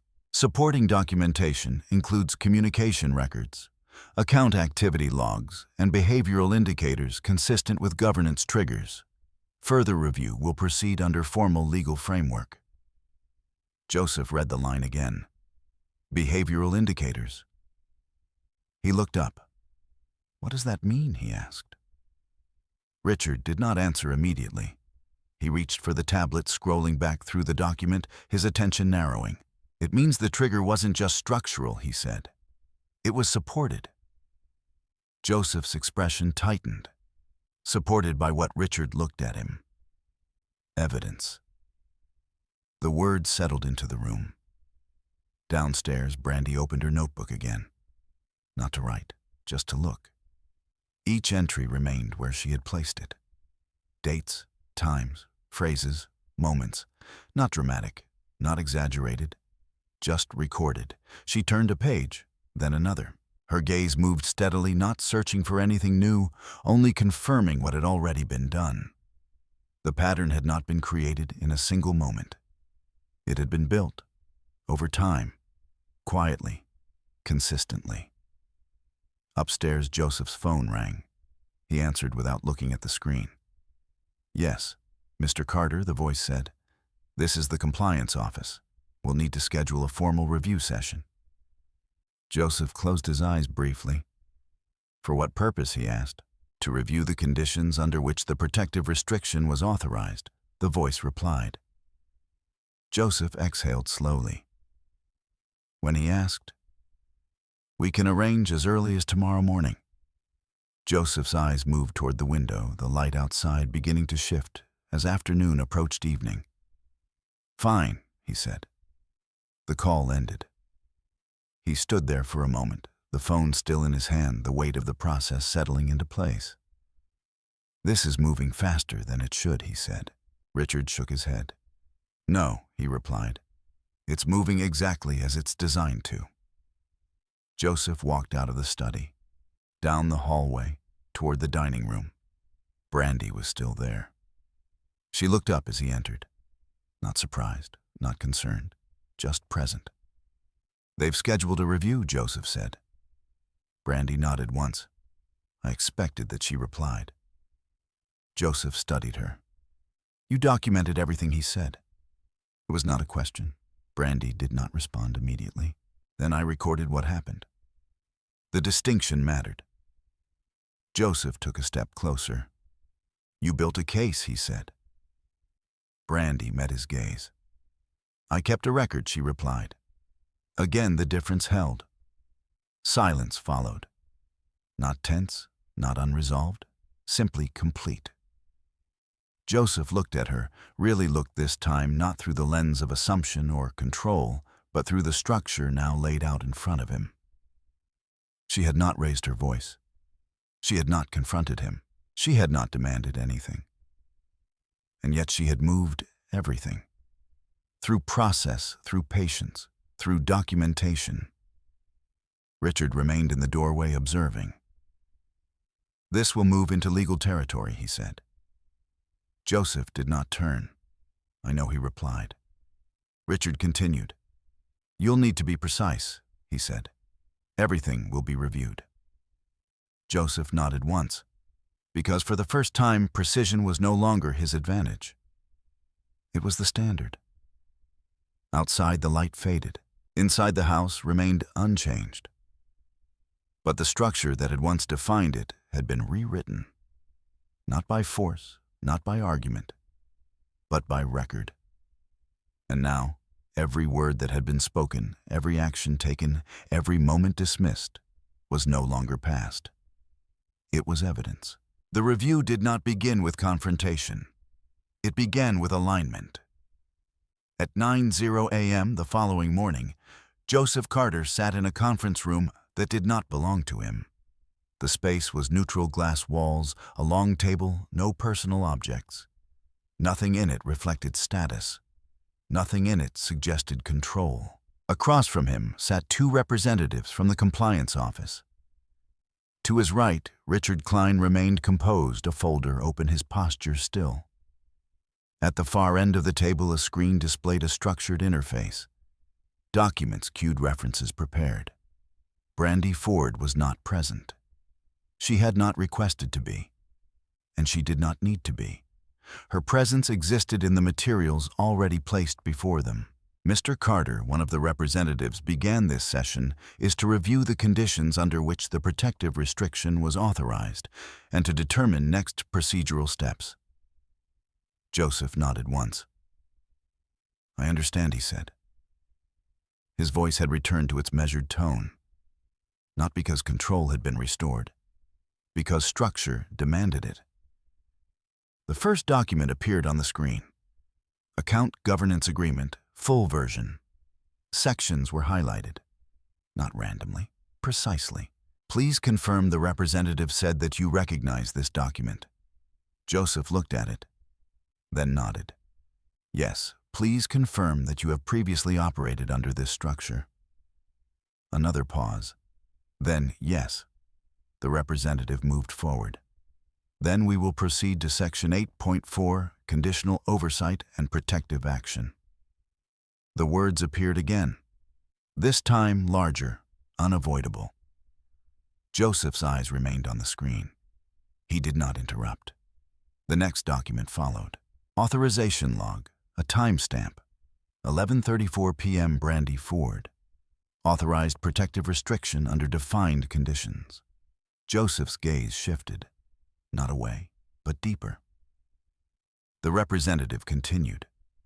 This authorization was verified through identity confirmation protocols and cross-referenced with account designation records. A second screen appeared. Designation structure, names listed, primary authority, secondary authority. Brandy Ford, Joseph Carter. The structure had always been shared, just not equally understood. Joseph leaned back slightly in his chair, not in resistance, in recognition. Richard did not speak. He did not need to. The process was moving. The next phase began. Supporting documentation, the representative said. The screen changed. Email records, selected entries, dates aligned with Brandy's notebook, phrases highlighted, not taken out of context, placed within it. You don't need to worry about that. I'll handle it. It's my house. Joseph's own words. Preserved, neutral, but cumulative. The representative did not interpret them. He did not assign meaning. He simply presented them. A second set of documents appeared. Account activity logs, transfers, movements, patterns. Not illegal, not explicitly, but structured in a way that suggested consolidation of control, centralization, limitation of shared access. Richard's attention sharpened. This is where the structural concern begins, he said quietly. Joseph did not respond, because he understood. The final set arrived. Audio record, time-stamped. From the house, the day before, the moment. Joseph's voice, clear. You're going to give me that key. Then silence, then impact. Not loud, but undeniable. The recording stopped. No commentary followed. None was needed. The room remained still. The representative looked at Joseph. These materials were submitted as part of the supporting documentation for the authorization, he said. Joseph nodded slowly. Not in agreement. In acknowledgement. This meets the threshold, he asked. The question was measured. Precise. Yes, the representative replied. Joseph exhaled once. The structure was complete, not in theory, in execution. Across the city, Brandy Ford sat in a smaller room. Not a courtroom, not a formal office. Just a space provided for quiet review. Her phone rested beside her. She had received the same documents, the same structure, the same confirmation. But she did not read them again. She had already lived them. Back in the conference room, the final document appeared. Summary of findings, preliminary. The representative read from it. Based on the governing agreement, the authorization of protective restriction is valid. Supporting documentation demonstrates alignment with defined conditions under Section 8.4. Further review will proceed under extended compliance and legal evaluation. Joseph listened. No interruption, no objection, only presence. Richard leaned slightly forward. What are the next steps, he asked. The representative responded without hesitation. Continued restriction of access pending full review. Potential reallocation of authority depending on findings. Legal proceedings if required. Joseph's gaze remained steady. And timeline, he asked. Undetermined, the representative said. The word settled, because time was no longer his to control. The session concluded without conclusion. No ruling, no final decision. Only continuation. Joseph stood. So did Richard. No one rushed, no one spoke unnecessarily, because everything that needed to be said had already been documented. Outside, the city moved as it always did, unaware, unchanged. But within the structure Joseph had once navigated with certainty, the ground had shifted, not dramatically, but permanently. Later that afternoon, Joseph returned to the house. The door opened quietly, the same as always. Inside, nothing had moved. Brandy sat at the dining table, her notebook closed, her posture unchanged. Joseph stepped inside, closed the door behind him. For a moment, neither spoke. Then he said, "I saw everything." The sentence was simple, but complete. Brandy nodded once. "I expected you would," she replied. Joseph walked closer. not with urgency, not with anger, but with something else. Clarity. The structure, he said. The designation. Brandy met his gaze. Yes. Joseph paused. Then you knew. It was not accusation, recognition. Brandy did not respond immediately. Then, I understood, she said. The difference remained. Joseph stood there for a moment longer. Then he looked around the house, at the walls, the space, the place he had defined through ownership. It was never just mine, he said. Brandy did not answer, because the statement no longer required correction. The silence that followed was not tension. It was resolution. Not emotional, structural. Joseph turned away first, not because he had nothing left to say, but because what remained could not be said here. Not in this room. Not in this house. Brandy remained seated, her hands resting lightly on the table, her gaze steady. She had not taken anything. She had not demanded anything. She had not raised her voice. And yet everything had changed. Outside, Alderidge Drive looked the same. Inside, it was not, because the truth had not arrived in a moment. It had been built, and now it was complete. The days that followed did not escalate. They narrowed. What had once been diffuse status assumption, informal control, condensed into defined channels. Emails replaced conversations. Notices replaced requests. Time was measured in responses, not reactions. Joseph Carter adapted to the shift the only way he knew how, by moving toward structure. Each morning began earlier than before. He dressed with the same precision, but the intention behind it had changed. Presentation no longer reinforced certainty. It maintained composure. At 7:15 a.m. on Monday, a courier delivered a sealed envelope to the house on Alder Ridge Drive. The label bore the firm's name, the address typed in clean, neutral font. No urgency marked the outside. Joseph signed for it without comment. Brandy stood a few steps behind him in the entryway, her posture unchanged. She did not ask what it contained. She already knew. The envelope opened in the study. Richard Klein arrived shortly after his presence, now part of the routine that had replaced everything else. Joseph placed the documents on the desk. "Read it," he said. Richard did. The pages were structured, formal, deliberate. Notice of continued restriction and interim authority realignment. Richard's eyes moved steadily across the text. Then he set the document down. "They're extending the restriction," he said, "and adjusting interim authority." Joseph did not ask what that meant. He had already begun to understand. "To her," he said. Richard nodded once. Yes. The word did not carry weight anymore. It confirmed what had already settled. Downstairs, Brandy received the same document, not through courier, through email. She opened it at the dining table, her laptop positioned exactly where it had been each morning since the process began. The language matched. Access remains restricted. Interim authority reassigned for operational oversight. Further review pending final determination. Brandy read it once, then closed the laptop. There was no visible response. Because the document did not change anything she had not already accounted for. It only formalized it. Joseph came downstairs moments later. He did not call her name. He did not announce himself. He simply entered the room. Brandy looked up. Their eyes met. "They've reassigned authority," he said. Brandy nodded. Yes. The confirmation did not carry satisfaction, only acknowledgement. Joseph stood there for a moment, then pulled out a chair and sat across from her. Not as he had before, not as someone directing the room, but as someone present within it.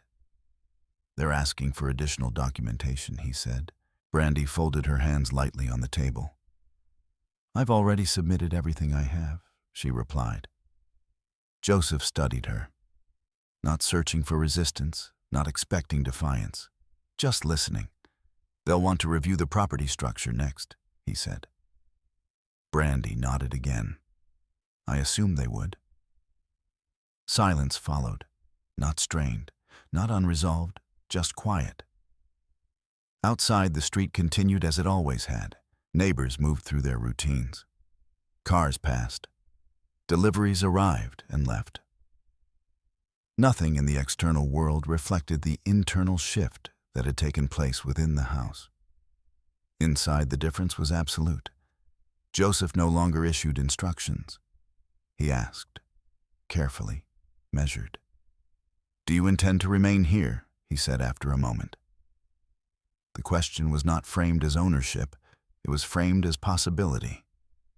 Brandy considered it, not because she had not already decided, but because she chose to answer precisely. "No," she said. Joseph nodded once. He had expected that, when he asked. Brandy's gaze moved briefly across the room, the table, the walls, the space that had once defined so much of their shared life. Soon, she said. No date, no deadline, only direction. Later that afternoon, Brandy began to prepare. Not dramatically, not visibly. She moved through the house with the same quiet efficiency she always had, but now each action carried finality. Documents were gathered, notebooks aligned, personal items sorted. Nothing excessive, nothing unnecessary, only what belonged to her. Joseph remained in the study, not working, not calling, just sitting. The documents lay open on the desk, the structure in front of him now fully visible, not as fragments, not as patterns, but as a complete system he had never fully understood. He did not deny it anymore. He did not attempt to reinterpret it. He simply read. And in reading, he recognized the shape of what had happened. Not in a single moment. Not in the day of the slap. Not in the phone calls or the restrictions. But over time, through language, through action, through assumption. By evening, the house had changed again. Not in appearance, in presence. Brandy stood near the front door, a single bag placed beside her. Not large, not filled with anything that suggested departure in the dramatic sense. Just enough. Joseph entered the hallway. He stopped when he saw her. "You're leaving now," he said. Brandy nodded. "Yes." Joseph looked at the bag, then back at her. "You don't need to rush this," he said. The words came quietly, not as command, not as control, just statement. Brandy met his gaze. "I'm not rushing," she said. Another silence. Then Joseph spoke again. "They haven't made a final decision," he said. "The review is still ongoing." Brandy nodded. "I know." Joseph took a step closer. "Then why now?" he asked. Brandy's expression did not change. "Because the decision that matters already has," she said. The distinction settled. Joseph did not respond immediately. He understood, not everything, but enough. He moved to the side, not blocking the door, not guiding her, just allowing the space to exist. Brandy reached for the handle, paused, not in hesitation, in completion.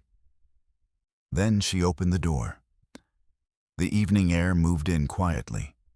The same street, the same light, the same world outside. She stepped forward, not looking back, not because there was nothing behind her, but because everything that needed to remain had already been left. Joseph stood in the hallway, the door still open. He did not follow. He did not call her name.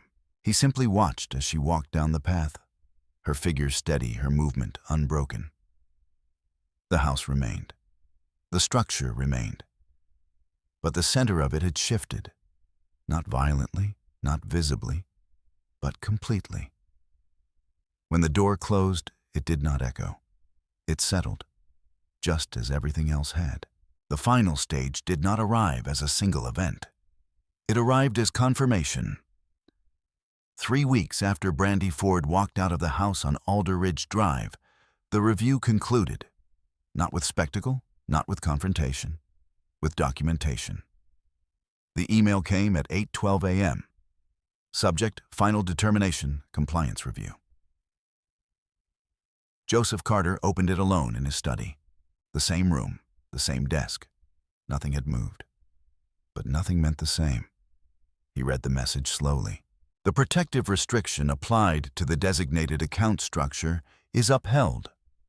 Authority has been redefined in accordance with governance provisions. Primary operational control has been reassigned. Further legal proceedings are not required at this time. Joseph did not scroll immediately. He did not react. He simply read the lines again. Not because they were unclear, because they were final. Across the city, Brandy received the same message. She was not in an office, not in a conference room. She sat by a window in a quiet temporary space, one that did not carry history, expectation, or control. Her laptop rested on a small table. The light moved across the floor in the same measured way it had in the house she left behind. She opened the email, read it once, then closed the screen. There was no need to read it again. She had never been waiting for it, only moving toward it. Joseph stood from his desk, walked to the window. The street outside remained unchanged. Cars passed. Neighbors moved. Nothing in the external world reflected the outcome that had just been delivered. Inside, the structure had completed its work. Not loudly, not dramatically, but entirely. Later that morning, Richard Klein arrived. He did not carry new documents. He did not need to. "It's done," he said. Joseph nodded. Yes. Richard placed his briefcase on the chair but did not sit. "There's no further escalation," he added. "They've concluded the review." Joseph turned from the window. "And the authority?" he asked. Richard met his gaze. "Reassigned," he said. The word did not require elaboration. Joseph nodded again. No argument, no objection, because there was nothing left to challenge. They stood in silence for a moment. Then Richard spoke again. "You can pursue separate legal action if you choose," he said. "But based on the structure and the documentation..." He did not finish the sentence. He did not need to. Joseph understood. The system had not failed. It had functioned. "Thank you," Joseph said. Richard nodded once, then left. The door closed behind him with the same quiet precision it always had.